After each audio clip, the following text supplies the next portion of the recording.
قطعوا رأسي وألقوا جثتي في بئر مهجور. أنا فراس، عمري 19 سنة، من منطقة غار الملح في تونس.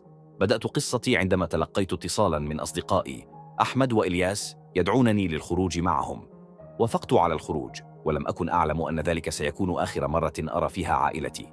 في ذلك اليوم لم أعد إلى المنزل. بدأت عائلتي تقلق من غيابي وحاولوا الاتصال بي، لكن هاتفي كان مغلقاً. انطلقوا في رحلة البحث عني، وسألوا أصدقائي أحمد وإلياس عني، لكنهما زعما أنني خططت للذهاب إلى العاصمة للبحث عن عمل، وأنني لم أتواصل معهم بعدها. عائلتي لم تقتنع بما قالاه، فأبلغوا الشرطة. رغم الجهود المبذولة لم يتمكن أحد من العثور على أي دليل يقود إلى مكاني.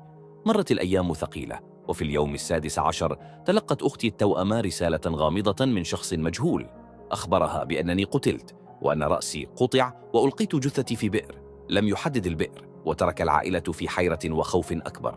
بعد أيام من البحث المضني تم العثور على جثتي بالصدفة في بئر قديم قرب منزلنا. كان المشهد صادما ومؤلما لعائلتي ولكل من عرفني. ألقت الشرطة القبض على أحمد وإلياس، وحققت معهما، إذ كان آخر من رآني على قيد الحياة. استمرت المحاكمة عاما كاملا، لكن في النهاية تمت تبرئتهما لعدم وجود أدلة كافية تدينهما. أغلقت القضية وترك موتي بدون إجابة، لكنني واثق أن الله لن ينسى حقي أبدا.